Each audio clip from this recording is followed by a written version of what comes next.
이제 우리 하나님의 말씀을 같이 찾도록 하겠습니다. 사도행전 8장 26절부터 39절까지 말씀입니다.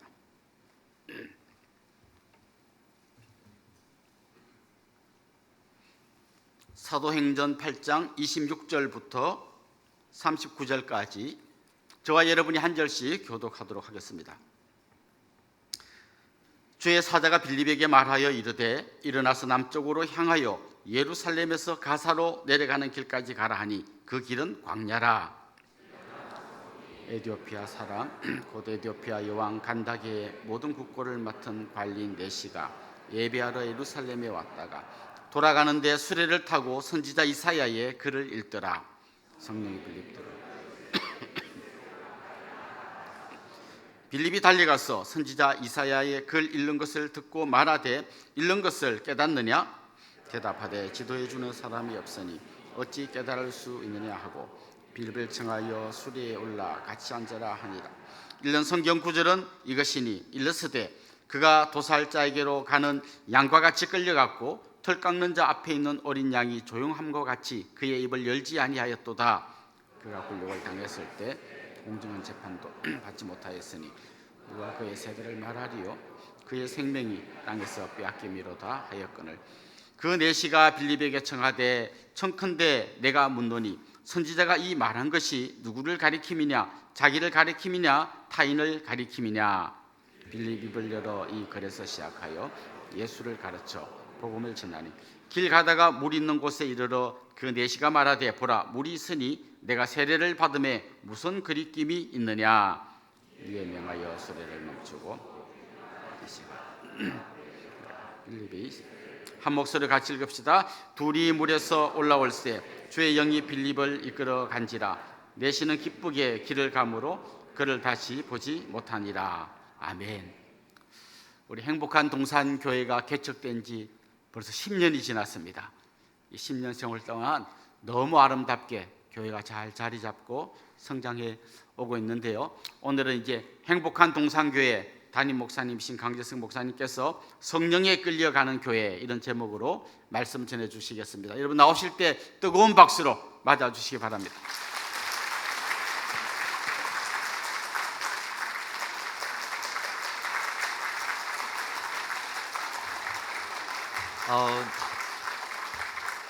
너무 감개무량합니다.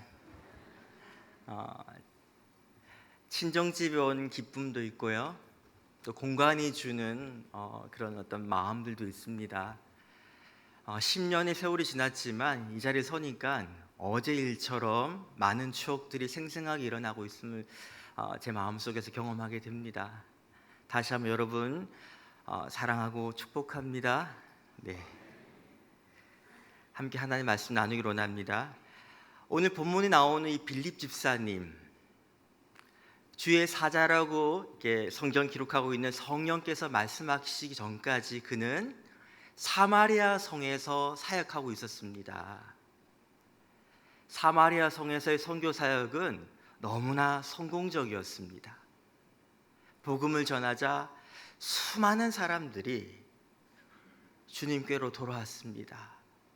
복음을 듣기 전까지 그들은 마술과 주술에 억눌려 살았습니다. 그러다가 이제 자유하게 된 것이죠.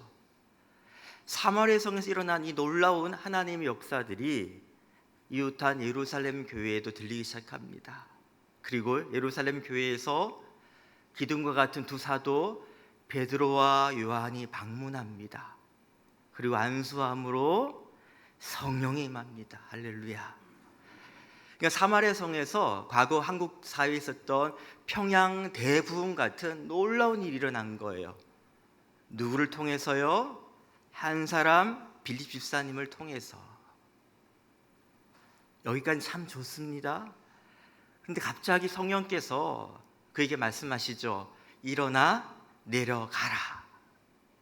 일어나 내려가라. 여러분 성령의 이 음성을 들었을 때 빌립 집사님의 마음이 어땠을까요? 여러분 한번 상상해 보시기 바랍니다. 만약 여러분이 빌립 집사님이라면 이 사마리아 성을 떠나 가라 하셨을 때 어떤 마음이 들었을까요? 게다가 어디로 가라 하는지 명확하게 어떤 의미에서는요, 장소를 정해주지 않습니다. 어느 성읍으로 가라, 어느 마을로 가라가 아니에요. 말씀 읽어보면요, 예루살렘에서 가사로 가는 길로 가라는 거예요. 길. 이 길은 광야입니다. 광야. 광야는 사람들이 별로 없는 곳입니다. 아니, 보기 극히 드문 곳입니다. 광야는요, 유배지나 잘못하고 숨는 은신처로서는 사용되지만 우리가 가야 될 목적지로서는요, 적합하지 않은 곳입니다. 근데 가라는 거예요. 우리가 읽기에는 이 26절 말씀과 27절 말씀이 한숨에 읽혀지지만 일어나 가라, 그리고 일어나 가서 보니 이 사이에는 무려 100km를 걸어가야 되는 2박 3일의 여정이 담겨 있는 것입니다. 여러분이라면 어떠시겠어요? 저라면 이럴 것 같아요. 성령님, 알겠습니다. 가긴 갈 텐데 지금은 아닌 것 같아요. 사마리아 성에 지금 제가 할 일이 얼마나 많은 줄 아십니까? 방금 회심한 사람들에게 말씀을 전하고 제자로 길러내야 되고요, 교회를 조직해야 되고요, 할 일이 너무 많아요. 또 이런 마음도 있을 거예요.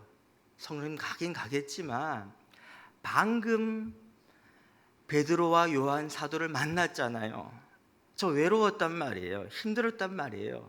그분들과 영적인 교제 나누면서 저도 위로받고 싶고요, 풍성한 어떤 관계들을 맺고 싶어요. 그리고 난 다음에 정서적으로 시험받고 회복되고 난 다음에 다시 시작할게요. 그런데 오늘 말씀을 보니까요, 빌립 집사님은 즉각적으로 순종합니다.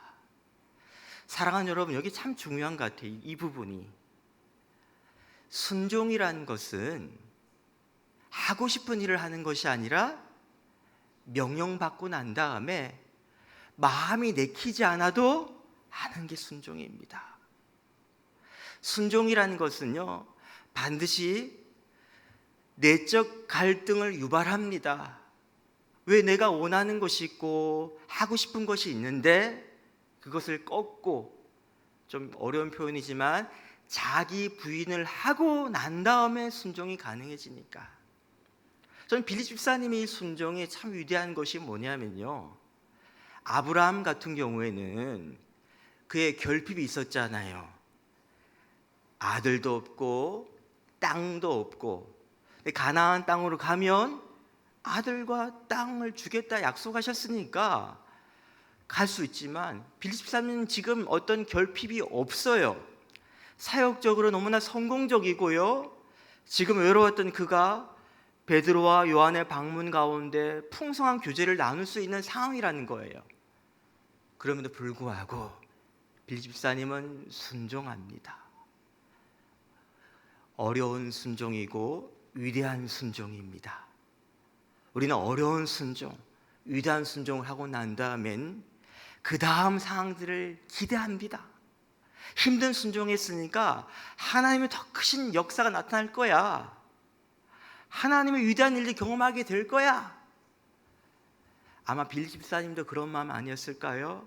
너무 힘들게 어렵게 순종했으니까 2박 3일 동안 그 뙤약볕 가운데, 밤의 추위 가운데 그 광야로 가는 길을 걸어가면서 하나님 어떤 일을 하실까?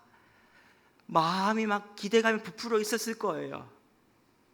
그런데 힘들게 간 그 광야에서, 예루살렘에서 가사로 가는 그 길에서 누구를 만나게 되죠? 그곳에 가니까 하나님 말씀을 고대하며 기다리는 구름같이 수많은 사람들이 몰려 있습니까? 아니면 그곳에서 양을 치는 베두인 한 부족이나 한 가문을 만나나요? 아닙니다. 말씀 읽어보니까 딱 한 사람 만납니다. 힘들게 어렵게 순종하며 왔는데 한 사람 만난다는 말이에요. 실망스럽지 않겠습니까, 여러분? 가성비란 말 사용하잖아요. 투자 대비 성과가 충분할 때 가성비 있는 선택을 하잖아요.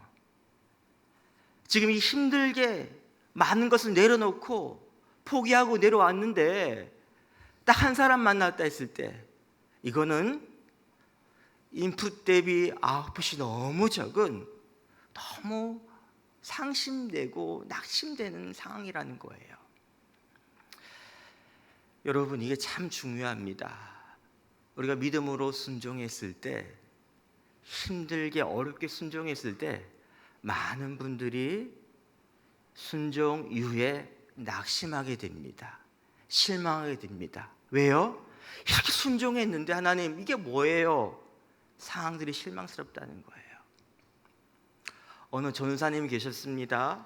사역 잘하고 계셨는데 갑자기 하나님께서 강권 나셔가지고 교회를 개척하라는 거예요. 하나님, 나 지금 사역 잘하고 있어요. 여기서 충분히 하나님 앞에서 제가 열심히 사역할 수 있잖아요. 굳이 제가 가야 됩니까? 성령께서 강권하십니다. 어렵게 힘들게 모든 거 다 내려놓고 개척을 시작했어요. 그럼 그다음 무엇을 기대하게 됩니까? 교회의 어떤 부흥과 성장을 기대하게 되는데 막상 교회의 문을 딱 열고 나니까 예배를 시작하는데 가족도 하나, 딱 한 사람 앉아 있어요. 그때 어떤 마음 들겠습니까? 하나님, 이게 뭡니까? 날 속이신 거예요? 하나님, 날 실망시키고 계십니다. 하나님, 도대체 이게 뭡니까? 여러분, 믿음으로 순종하고 난 다음에 그 결과가 우리가 기대하고 우리가 그리고 있는 그림이 일어나지 않은 경우가 많습니다. 그래서 우리는요, 하나님께 실망할 때가 참 많죠. 예전 제가 봤던 영화 가운데 제리 맥과이어라는 영화가 있습니다.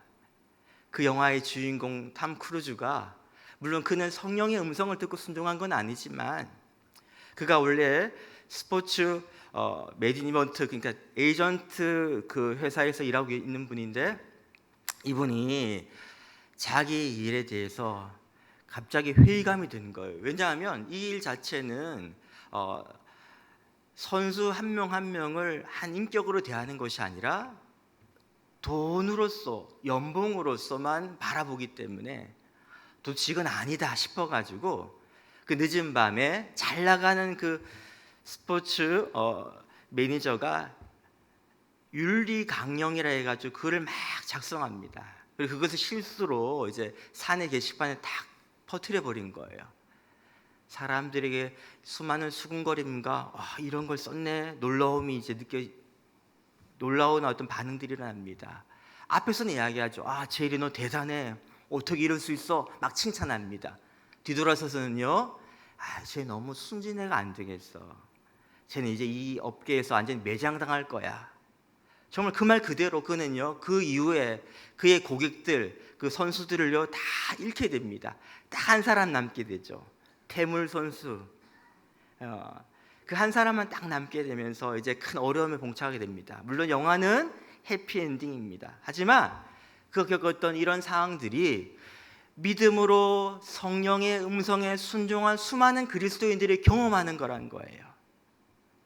우리는요, 우리의 삶을 너무 동화같이 바라보는 경향이 있습니다.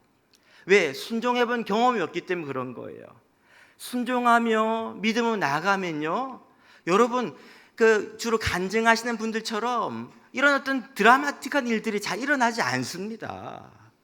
오히려 큰 어려움을 겪는 게 대부분이에요. 내가 그리스도인으로서 내가 하고 있는 이 일 가운데 양심의 가책이 느껴집니다. 하나님께서 원하지 않는다. 정직하게 사업하기를 원하신다. 그래, 결심해서 나는 이제 정직하게 사업할 거야. 어떤 일이 일어납니까? 성령의 음성 듣고 순종했더니요, 사업에 큰 어려움에 부딪히게 되는 거예요. 부도 위기를 겪게 되는 거예요. 사업이 문을 닫는 거예요. 여러분, 이것이 순종하고 난 다음에 진짜 그리스도인 대부분이 겪는 상황이라는 겁니다. 순종한다고 해서 우리가 원하는 결과가 나타나지 않을 때가 더 많습니다. 순종하고 난 다음에 우리의 삶이 어려움과 고난을 경험할 때가 너무 많다는 거예요. 그래서 많은 사람들이 순종하고 난 다음에 낙심합니다. 어느 한 젊은 여집사님이 계셨습니다. 이분은 참 안타깝게도 사랑한 남편을 먼저 하나님 나라로 떠나보내야 됐습니다. 아직 너무 어린 새아이를 키우며 살아야 되는데 전업주부로서 그녀에게 지금 상황은 너무 힘든 거예요. 앞이 깜깜합니다. 어떻게 하지?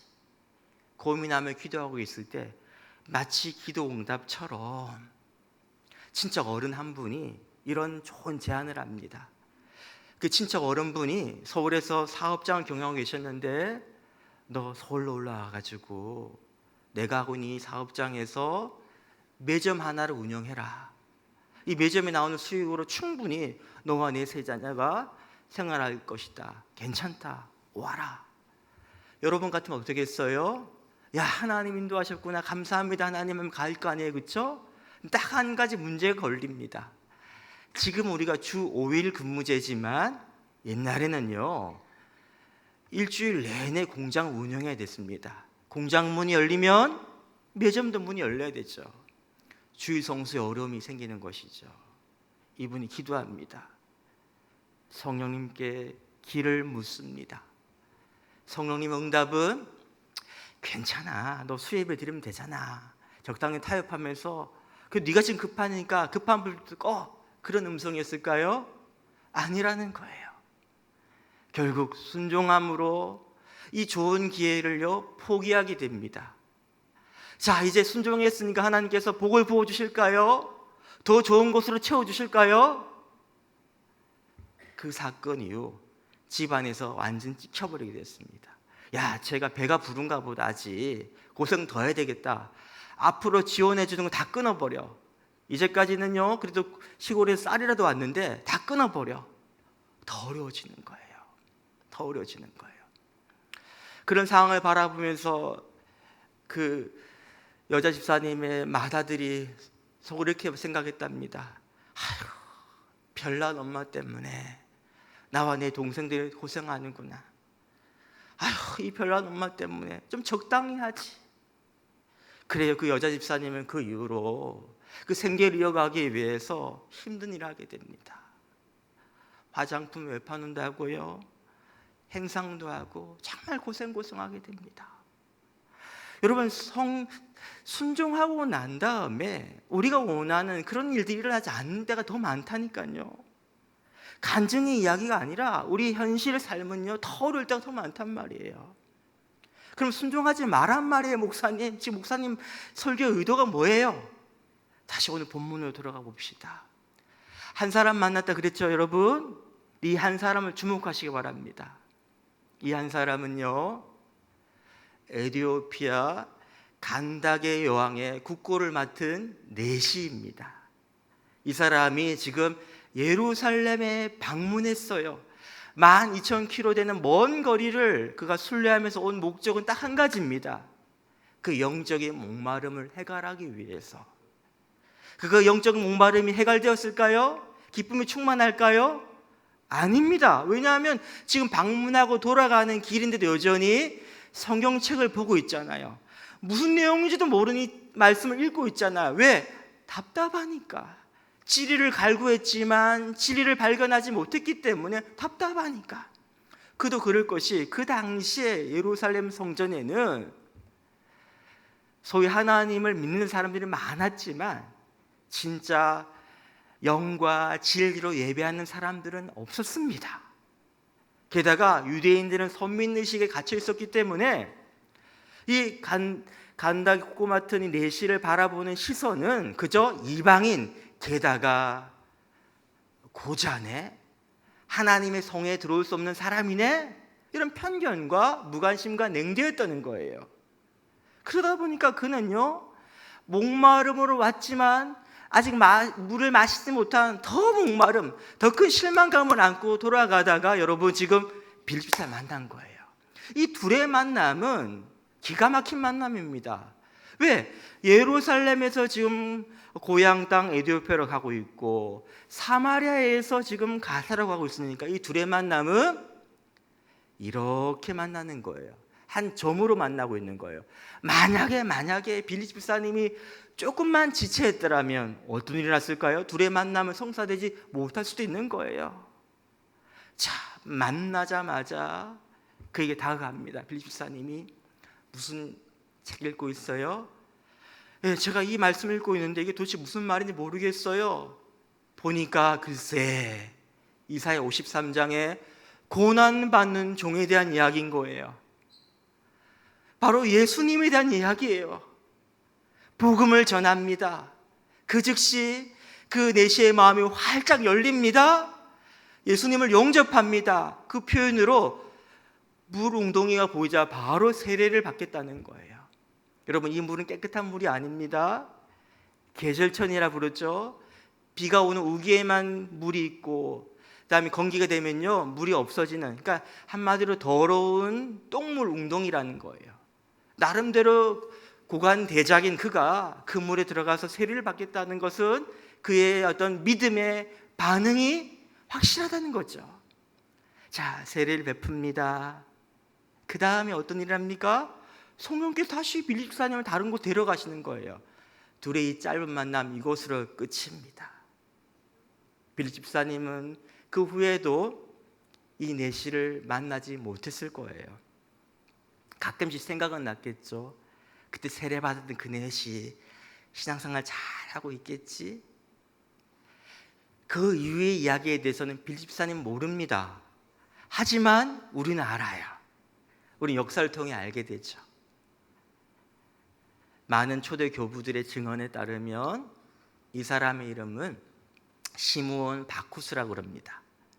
이 사람이 에티오피아에 돌아가서 교회를 시작합니다. 그리고 에티오피아 그 나라가, 그 민족이 주교로 들어오게 됩니다. 에티오피아는 아르메니아와 함께 동방에서 처음으로 기독교를 국가적으로 받아들인 나라 중에 하나예요. 다시 말하면 이 한 사람은 한 사람이 아니라 한 민족이었던 거예요. 이 한 사람의 회심을 통해서 한 민족이 구원받은 거예요.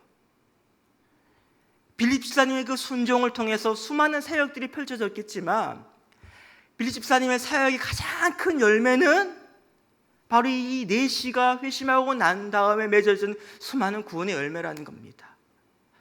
여러분, 우리가 순종하며 실망한 이유는요, 하나님의 크신 뜻을 우리가 알 수 없기 때문입니다. 이사야 55장 8절과 9절 말씀 같이 읽어볼까요? 시작. 이는 한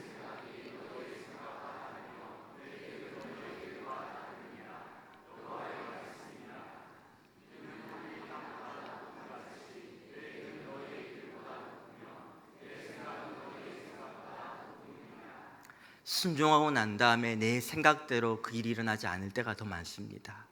하지만 낙심하지 마세요. 실망하지 마세요. 우리의 생각보다 하나님의 생각이 더 크십니다. 그분은 실수하지 않으십니다. 순종하는 그 사람 통해 하나님께서는 위대한 하나님의 일을 이미 예배하고 계신 거예요. 할렐루야. 다시 아까 그 젊은 여자 집사님 이야기로 돌아갑시다. 눈치 빠른 분들은 이미 캐치하셨을 거예요. 아, 우리 엄마 때문에 고생한다. 그 맏아들이 누굴까요? 예, 이규현 목사님이십니다. 그리고 바로 그 순종했던 그분이 바로 목사님 어머님 전도사님이십니다. 목사님이 그런 이야기 하시더라고요.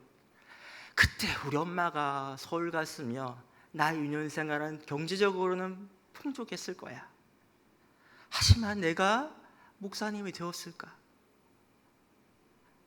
목사님이 젊은 시절에 하나님 정말 살아계신 거 맞아? 내가 어릴 때 세뇌받은 거 아니야? 신앙적인 어떤 고민과 회의감이 들었을 때 모든 걸 부정해도 부정할 수 없는 딱 한 가지가 뭐냐면요, 나의 유년 시절에 그 어려웠던 상황 가운데서 정말 학교에 낼 그 회비도 낼 수 없는 상황 가운데 학교 어떻게 다니지 했을 때 갑자기 하나님께서 보내주시고, 쌀이 떨어졌을 때 어떻게 하지, 또 하나님께서 사람 보내주시고, 하나님께서 먹이시고 입히시고 돌보신 그 수많은 사건들과 역사들, 이거 우연일 거야, 우연일 거야, 아무리 그렇게 우연으로 치부해도 도저히 부정할 수 없는 하나님의 살아계심을 경험했던 그 순간은 언제란 말이에요? 그 힘들고 어려운 고난의 시간이었다는 거예요. 그러니까 여러분, 그 한 여자 집사님의 순종 때문에 이 아름다운 교회가 세워진 것이고, 그 여자 집사님 그 순종 때문에 수많은 또 교회들이 세워지면서 이렇게 이국 가운데서 그리스도의 계절이 오며 하나님의 아름다운 복음의 숲이 이루어진 것입니다. 할렐루야. 여러분, 우리의 문제는 뭐냐면요, 순종은 한 다음에 그런 어떤 간증의 주인공 되지 못하는 것이 문제가 아니라 순종하면서 망해본 적이 없다는 것입니다. 순종하면서요 실패해 본 적이 없다는 거예요. 순종하면서 어려움 당해본 적이 없다는 거예요. 왜? 우리는 늘 순종하다가 중간에 어떻게 합니까? 또다시 내 마음에 이건 아닌 것 같아, 끝까지 못 간다는 말이에요. 순종의 길을 또 우리는 내 생각대로 간단 말이에요. 하나님께 실망한다는 거예요. 여러분, 우리 자녀들이 왜 신앙을 떠날까요? 왜 우리 자녀들에게 우리 삶으로 하나님을 보여주지 못하는 것일까요? 자꾸 우리는 착각합니다. 내가 순종함으로 남들이 부러워할 만한 대단한 일을 이루고 그런 게 없어서 그렇다고. 아니요, 천만의 말씀. 순종함으로 망하고 실패한 걸 보여준 적이 없는 거예요.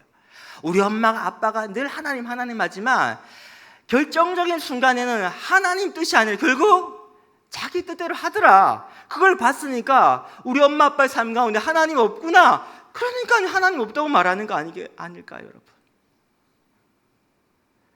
순종하며 살아갈 때 그 결과 우리가 원하는 삶이 안 일어날 때가 더 많습니다.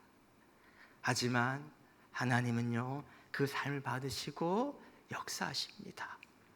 저도 10여 년 전 교회를 개척할 때 저는요 지금 목회하고 있는 이 사강이 아니라 다른 곳을 염두에 두었습니다.